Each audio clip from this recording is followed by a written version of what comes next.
cuando yo comencé a interesarme por política, yo recuerdo que una de las primeras preguntas que yo me hacía como persona, como dicen ahí a veces, de a pie, como persona común y silvestre, era esa que tú te estás haciendo en este momento. ¿Cómo era posible que una isla muy pequeña, y no lo digo por disminuir al cubano, que por cierto he estado viendo muchos videos de blogueros cubanos, sobre todo de jóvenes, para ver cómo se vive en Cuba. Entré en una onda en la que esta semana hay una muchacha que graba videos y me gustó porque no la hace desde La Habana, sino que graba videos desde la provincia de ¿cómo es que se llama? Creo que es Santi Spiritus, se llama, eso es en el centro de la isla, y es como decir, pues no es uno de las ciudades principales, no es uno de los pueblos principales, y en ese sentido, pues ella graba el día a día, claro, tiene cositas que sí, de turismo también, eso a mí no me interesa, sino que me interesa es ver cómo es el día a día de los cubanos hoy, y el tema de cómo trabaja con el internet. Ella, la pobre muchacha, pues hace malabares para poder grabar y subir el contenido, ¿no? Pero entonces me quedé esta semana viendo eso. Y yo decía, volviendo a la pregunta, que yo no entendía cómo un tipo como Fidel Castro y cómo una isla como la de Cuba, que es muy pequeña, porque realmente Cuba tiene, creo que en total 10 millones de habitantes, geográficamente es muy pequeña y económicamente es muy discreto su papel en el mundo, podía dominar a un país mucho más grande, con una historia, digamos, en la que había cierto episodio democrático, como era Venezuela, un país que era muy rico, al menos en recursos minerales, porque no podemos decir que era rico en términos de la producción que hacía la población, aunque digamos que antes del chavismo, digamos que los márgenes de producción que había en toda empresa en Venezuela era superior a la llegada después del chavismo, o sea, o lo que hace el chavismo luego de llegar al poder. Pero yo tenía esa pregunta, y yo pasé años, ¿no? Yo decía, pero ¿cómo es posible que Chávez le entregó el país a esta gente? Sobre eso hay libros, ¿no? Orlando tiene uno, el primer libro de Orlando Avendaño, cuyo nombre, el nombre del libro no lo recuerdo con exactitud, trata este tema, ¿no? Creo que es Días de Sumisión, el libro. Hay más libros sobre esto, habrá muchos libros seguramente. A mí me gustaría escribir sobre este tema. A Daniel le apasiona mucho este tema también, ¿no? Pero con el tiempo, para no darle más vueltas al asunto, yo fui cayendo en la explicación del por qué. Mire, Fidel Castro y el castrismo como sistema tienen más de 60 años gobernando la isla de Cuba, y no hay más que recordar lo que ocurrió hace 2 años cuando la gente estaba indignada por los servicios públicos, porque la situación de Cuba, pues en Venezuela estamos mal, ¿no? Pero en Cuba están peor. O sea, en Cuba realmente usted ve el parque automotor, y yo por eso veía los videos, ¿no? Realmente hay carros de los años 50 circulando, esos son los carros que se ven. Los otros son los carros soviéticos que llegaron en los años 70, todo lo que tenía que ver con la Lada, ¿no?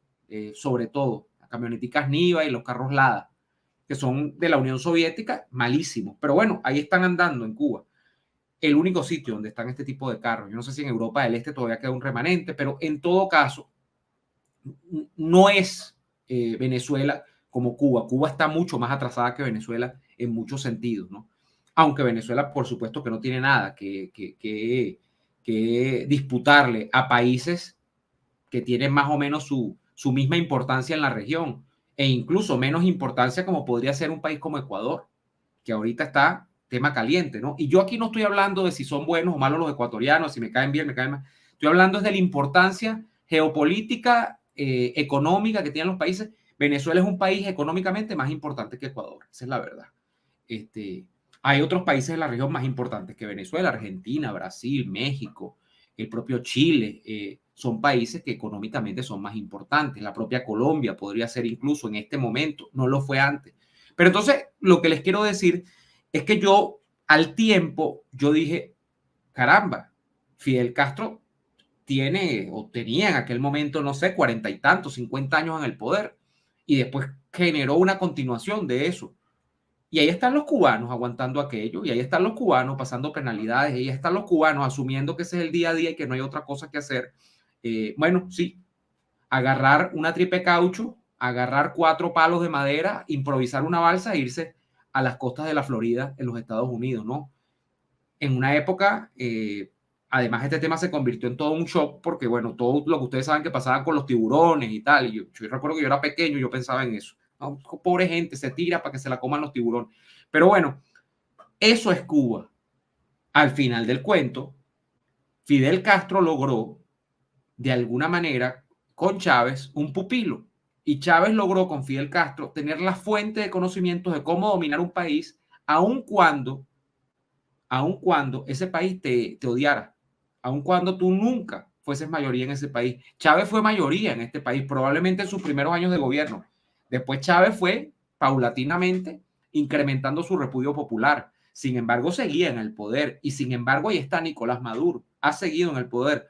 Maduro ha pasado ya el umbral de los 10 años gobernando Venezuela y está pavimentando, por cierto, ese va a ser el principal tema del día de hoy, está pavimentando la ruta para gobernar 6 años más Venezuela. Entonces, ¿de qué estamos hablando? Así como en las empresas, cuando dicen, bueno, no, esa compañía o esa no sé qué, es importante porque tiene el know-how. El know-how es cómo hacer las cosas. Miren, para ser dictador no se estudia y no se nace tampoco. Para ser dictador, bueno, yo diría que sí se puede, o sea, digo, no se estudia, es que no, tú no vas a una academia, a una universidad a estudiar para ser dictador. Tú necesitas beber de la fuente del conocimiento de quien ya protagoniza una dictadura. Y eso fue Fidel Castro para Chávez, un mentor, y para el chavismo como configuración de un sistema. Entonces, claro, cuando uno pone en la balanza todo lo que le dio Venezuela y le ha dado, le sigue dando a Cuba, el combustible, que por cierto, hay una crisis enorme del combustible en Cuba y han tenido que aumentar los precios. Ya los precios aumentaron muchísimo el combustible en Cuba. Permiso, un vasito de agua. El combustible, las ayudas para pagar la deuda de Cuba, alimentos, todo eso. Miren, amigos, eso es nada comparado con lo que le dio Fidel Castro a Chávez. Fidel Castro adiestró a Chávez para que más nunca le quitaran el poder al chavismo, independientemente de. Y lo adiestró de diversas maneras, ¿no? Una, sobre cómo tenía que hacer un partido político, ¿no? Y en eso se transformó el PSUV. Yo en estos días escribí un artículo, se los recomiendo, que hablaba de la herencia cuyo primer practicante es Fidel Castro en América Hispana, de el legado o de la herencia de Vladimir Lenin, en Vladimir Ilich Lenin, como lo conocemos nosotros, en estos lados del mundo. Y tenía que ver con, sobre todo, la obsesión por controlar, de cómo los ciudadanos no pueden ser libres, de que los ciudadanos tienen que estar controlados porque la libertad es peligrosa. Yo me hacía de una frase que la dijo el propio Lenin en una carta. No se sabe a quién se la mandó exactamente. Yo he tratado de buscar quién fue digamos, quien recibió la carta y no lo he logrado. Pues debe estar en algún lado, pero yo no lo he conseguido. La frase básicamente de Lenin era: la libertad es muy preciosa, es un bien muy preciado. Es más, es tan preciado que por eso es que hay que controlarla. Y esa fue la obsesión de Lenin hasta que se murió, sobre todo con la creación de un partido o del modelo de lo que fueron luego muchos partidos modernos. La propia Acción Democrática copió el modelo, porque los partidos de masa en América Hispana copiaron el modelo leninista, la mayoría, y era la del partido centralizado vertical con una jerarquía estricta que además se metía en todos los asuntos de la sociedad. Había la elección de una reina de carnaval, pues yo me meto en la elección de la reina de carnaval. Y eso pasó en Venezuela, eso pasó con AD y con Copey, sobre todo con AD. Pero luego el chavismo va más allá, porque Lenin tiene un punto de consagración de esto, que es el partido único, que es que básicamente todo fuera del partido y nada del partido, y nada fuera, todo dentro del partido y nada fuera del partido, porque básicamente el partido es la vida en sociedad. Esto también, por cierto, lo hizo Hitler, ¿no? Con los nazis. Pero en el caso de Lenin hay una estructuración tal que es de la que se inspira Fidel Castro luego en Cuba, quien nomás llegar al poder, año 1959, a los meses, dice: yo soy marxista-leninista. Y luego, pues luego eso va a ser la receta de la América hispana, pues cómo estructurar un partido, el partido vertical, que interviene en todo, que penetra todos los estratos de la sociedad y que además es muy centralizado, fuertemente centralizado, y donde probablemente tiene que haber un líder único. ¿Mm? Eso lo copian en mayor o menor medida casi todos los partidos del continente, pero luego quien lo calca, pues con papel carbón, es Hugo Chávez y el PSUV. Entonces, claro, fíjense a dónde me fui, a Lenin, pero es que es la enseñanza de cómo estructurar un partido, de cómo manejarte internacionalmente, para, por cierto, en el entendido de las cosas que estamos viendo en este momento, hacer lo que le da la gana con la comunidad internacional, vivir metiéndole cuento, diálogo tras diálogo, negociación tras negociación, a los gringos, a los europeos, a todo el mundo, y siempre salir indemne, siempre sobrevivir en el tránsito, pues, de esa maniobra. Y así están sobreviviendo. Entonces, mi estimado, después que yo lancé esta perorata, no sé, como de más de 10 minutos, la respuesta es muy sencilla. Al final hay que entender que aunque no sea tangible, o sea, que yo no puedo tocar como demonios, porque yo llegué a pensar, yo dije, Chávez estaba enamorado de Fidel. Yo llegué a pensar, Fidel embrujó a Chávez. Eso me lo dijo una persona hace más de 15 años en el banco.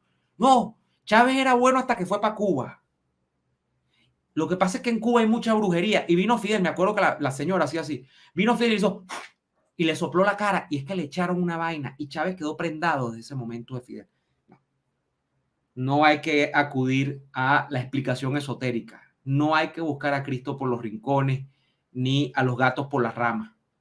Sencillamente le dio el know-how para dominar un país. Y eso, aunque no es tangible, eso aunque usted y yo no lo podamos tocar, o sea, como donde está la receta, eso se va fraguando en el tiempo y se va practicando en el tiempo.